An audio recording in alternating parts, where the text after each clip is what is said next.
All right, we're back. Part 2. I got shut off. Healing family patterns. All right. So,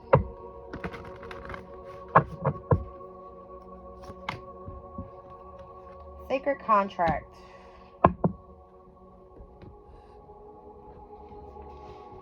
Covenants. Sacred contract. All right, so we went from the dragon's hoard, protecting the future, to sacred contract. All right, so this is a commitment, a sacred contract, the greater good. You are being invited now by the universe to enter into a sacred contract. The covenant card may also be a call to recognize that an ancient agreement you made with spirit needs to be renewed or canceled and torn up. Is an opportunity showing up right now that is full of promise, but you are unable to sign and seal the deal and commit to it? The reason is that it needs to be elevated to a sacred covenant. The reason is that it needs to be elevated to a sacred covenant. A covenant must be founded on the truth, not your truth or his truth or her truth, but a greater truth that takes the destiny of all into account. The covenant is not about your agenda only. Spirit must be invited to come to the table as a guarantor of the good faith of all and to ensure that the direction you are embarking in will be for the greater good. It's important that you understand what you are signing up for. Be sure to read the fine print so as not to commit to something you will soon regret or that will compromise your integrity. Do not hesitate to put all of your own cards on the table so that your motives and desires are transparent and nothing is left in the darkness. When shadow elements remain hidden, the covenant breaks down and becomes a contract with an unspoken dark side that is inevitably fulfilled. All right, let's speak about what this is. All right, what is that?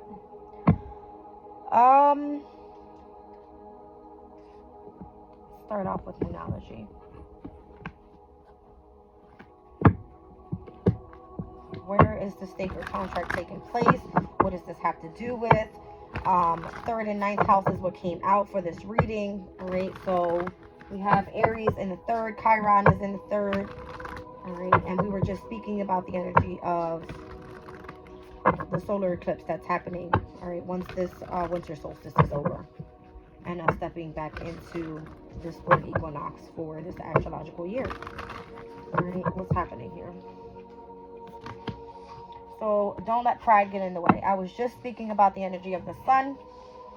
All right, so the full moon in Leo could be very significant. It's going to be the start of a fixed moon cycle. Full moon in Leo, last quarter moon in Scorpio, new moon in Aquarius, first quarter moon in Taurus. We're going to be stepping into the energy of determination. All right, that's what a fixed sign is. All right.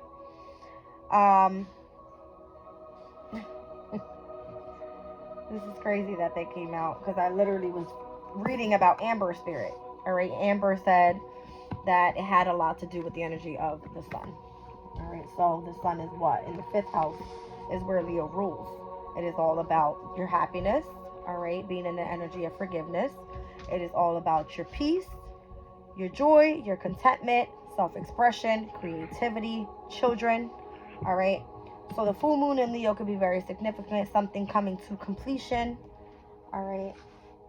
I don't know, we'll see. That's going to be happening on Friday, the 25th, or Thursday, the 25th. What day is that?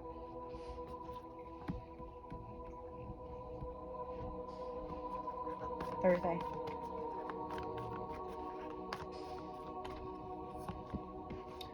Nothing is yet set in stone with mutable moon. Interesting.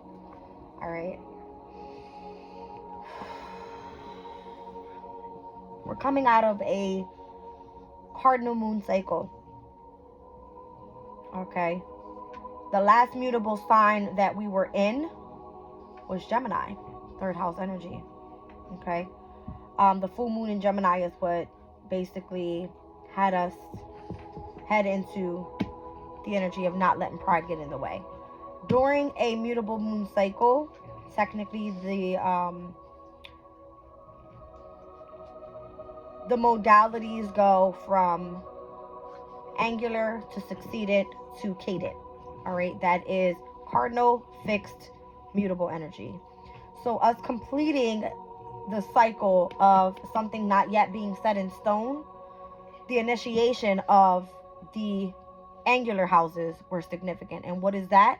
The angular houses are the 1st, the 4th, the 7th, and the 10th houses. They are the initiators of the zodiac. All right. So the house of self, the house of home, the house of relationships, the house of career is significant. All right. So whereas we were stepping out of the energies of the cadent houses, all right, the mutable houses, which were the 3rd house, the 6th house, the 9th house, the 12th house, what does that have to do with communication, with putting in work and being of service to others, tuning into our spirituality, all right, learning. And also the 12th house is the house of the unknown and where we're going to be heading to in the near future. All right, so again, with the cards that came out earlier in the first reading before it cut off was protecting the future. What does this look like to you? That looks like a water element to me. All right, so the number 12 could be significant. Pisces energy could be significant. Who do we have in Pisces right now? Neptune is in Pisces and it's domicile energy because it's the ruling planet. And we also have Saturn there. Saturn is the ruling planet to Capricorn and Aquarius's energy. All right, so you are being disciplined at this time in your 2nd house, having to do with what? Your finances, your values, your self-esteem, your confidence, your creativity, that type of thing. All right, so now the North Node is now in Aries. All right, and it's saying that there's some wounded area in your life that you need to communicate out. Whatever was not set in stone, okay, you utilize this cardinal moon cycle. We all have the personal planets in Capricorn right now. Capricorn initiates through strategy for you to come in and tune into whatever this contract is for you. It could be a spiritual contract. All right.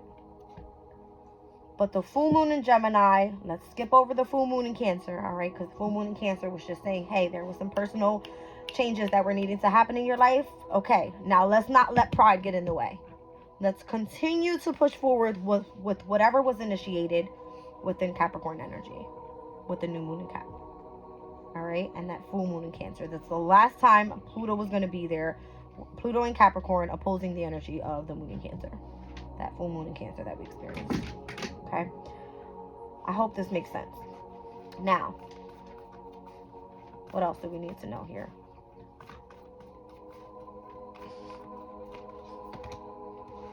All right, it's just saying to surrender to the divine. See what I'm saying? These full moon cycles are very significant. Even the solar eclipses are very significant. So back in October 14th was the new moon solar eclipse that happened in Libra. And then we experienced the full moon lunar eclipse that happened in Taurus. Both in Venus's energy. Libra and Taurus are both ruled by Venus. Here we are 6 months later. We're going to see what? A full moon lunar eclipse in Libra. And then we're going to see a solar eclipse in Aries. 2 cardinal energies. All right. That is the feminine and the masculine. Whereas before, last year, 2023, in the springtime, we had a full moon solar eclipse. A full moon lunar eclipse and a solar eclipse in Aries and in Scorpio. Masculine energy, Mars's energy. So last year was all about what? Mars's energy opposing the feminine energy, the divine feminine, the masculine, Mars and Venus. All right, so here we are 6 months later, and we're now going to see it again. But this time it's going to be what needs to be completed. Surrender to the full moon in what? Libra, that's coming up pertaining to relationships. Specifically for you, Aquarius, this is going to be sitting in your 9th house where the South Node is in Libra. All right, so it has to do with you surrendering to the divine and allowing whatever's meant to come in for you come in. All right, so let your spirit guides kind of do the work here, is what it's saying. All right, the energy of the moon is what? The divine feminine. Go lay down right now. Down on the bottom of the deck, I have the full moon in Sag. All right, so looking at the bigger picture. Sagittarius for you sits in your own house, in your own house, in the 11th house. Sagittarius' energy speaks about higher knowledge, spirituality, foreign travel. It is ruled by Jupiter. Sitting in your own house, it has to do with you collaborating with others, coming in with community bonds, all right, and just being part of some sort of network overall, coming into unity with a bunch of people. And I feel like these are the people that you feel are your true family. All right. So releasing the past and whatever no longer serves you. All right. Learning from the lessons of the past and healing these family patterns that you're dealing with here. Again, Chiron in Aries is the wounded healer. It sits with the North Node in your third house of communication. Speak it out. What do you need to let out? What do you need to say to someone? What is bothering you? 333 was the numbers that came out in the first reading. Equilibrium. It has to do with your mind, your body, as well as your spirit. Okay? Just leave it at that. Okay. What am I using here?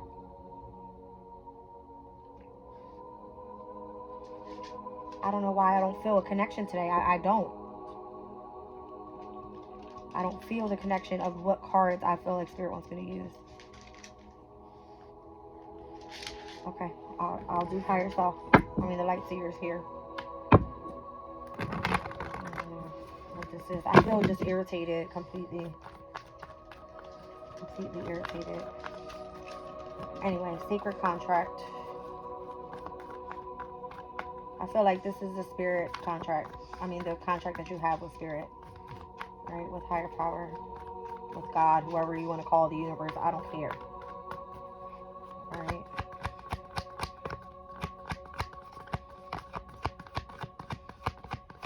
And it said, make sure you look over the details of this contract before you go signing something, right? Like you don't know what you're signing up for. Capricorn energy. Okay. Queen of Pentacles. Capricorn energy has to do with your divine life purpose. All right. Your career, your reputation, how people see you out in the world. All right. And again, all personal planets in Capricorn right now. Venus, Mercury, as well as Mars. And Mars in Capricorn is exalted. Ace of Swords. Wow. See what I'm saying? This is the connection that you have to spirit. What did I say earlier? Something about, in the first reading, earth and water. Earth and water. Capricorn, Aquarius, Pisces. This is the energy of the solstice right now.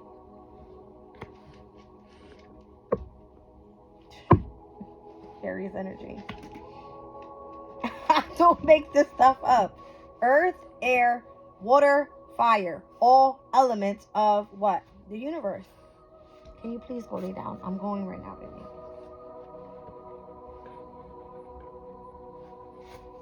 Seven of Cups speaks about the energy of having many options, having choices, all right? Something not yet being set in stone. I don't know. What is this? Nothing is yet set in stone. So that full moon in Gemini again, that was a mutable sign. What is this? The Star. The Five of Wands. The Empress. Okay. We've gone through many challenges. Look at this. I'll make this stuff up, guys.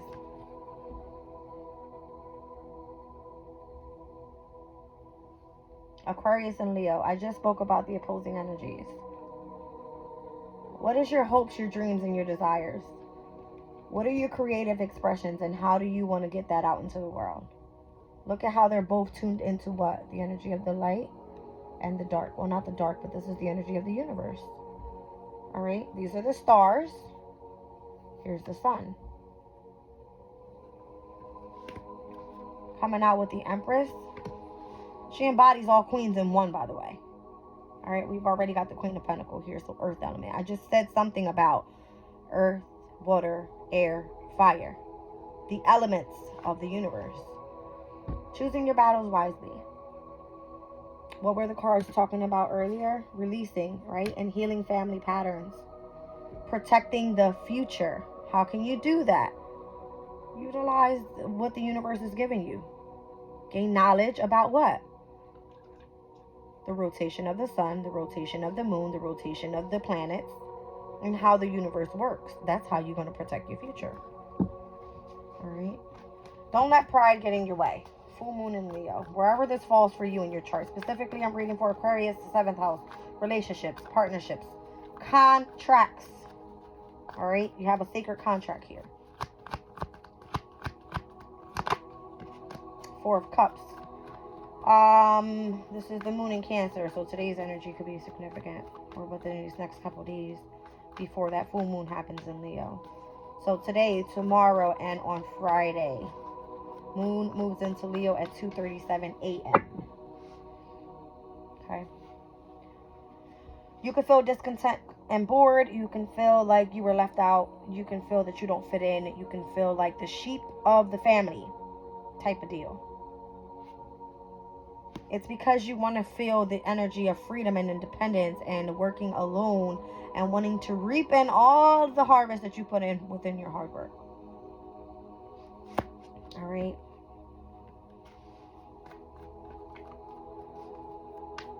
You could be feeling a little bit egotistical right now too when I see the energy of the sun and the star.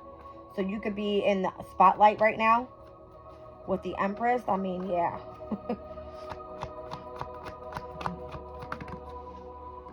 Seven of Wands, but you're blocking it. You see what I'm saying?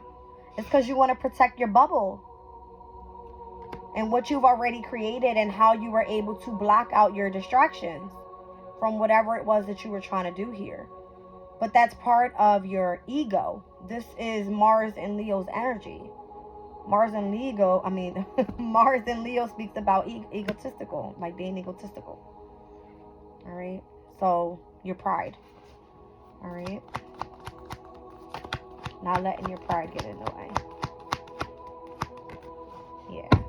Try to remain balanced overall and grounded. This is Jupiter and Capricorn's energy. Just try to remain overall in control of yourself.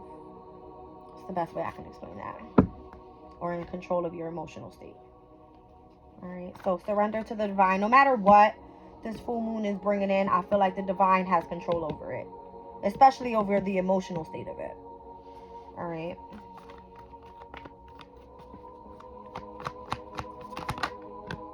King of Wands. Son of Cups. Yeah. 7 of Swords. What's that? 8 of Swords.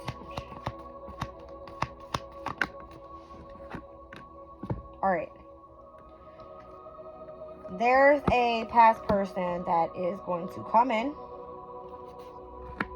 Alright. That feels a sense of regret of what happened in the past. Alright, the 6 of Cups speaks about the past. The 7 of Swords speaks about the energy of betrayal. Not betrayal, but like in the energy of deceit and envy. And the 8 of Swords is speaking about this person being like stuck up in their head. Alright. Coming out with someone from the past. Alright. Could be a Sagittarius. Could be a Pisces. But I'm getting overall Jupiter energy with Sagittarius and Pisces being here. So I said something about the 9th house and the 12th house earlier being very significant. Why? Because it has to do with your spirituality. You have to be open to forgiveness. And this could be someone from your family. This could be someone that is in... You can look like... you can look at it as like a position of leadership for you. Someone older. Alright. I could see you blocking off the energy of fire, which is the passion of love, of like intimacy, not meaning sexually, but the intimacy of like the power that you guys have, that connection that you guys have. All right, but Spirit is asking you to just surrender and be in the energy of love and forgiveness. All right, I'm telling you, I felt it earlier, and that's where my video cut off, by the way, which is weird. But this is what it is. Someone in the past is coming back because they feel kind of like in the energy of like they deceived you. All right. They tried to keep you mentally burdened.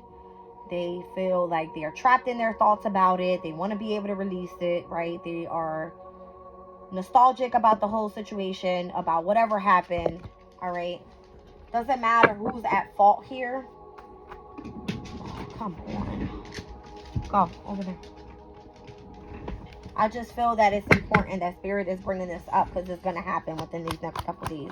Why, Aquarius? You are coming up to the full moon in your sign, your opposing energy. There's going to be the tension. There's going to be the opposition of conflict and challenges coming up for you. How are you going to deal with it? Are you going to deal with it by fighting it, or are you going to deal with it by being in the energy of forgiveness? I feel is the message here. Cut it out. All right, so 9 of Wands. You are the wounded warrior in this situation. All right, I feel that you've been carrying lots of burdens. You've been taking a lots of hits. All right, the moon in Sag is asking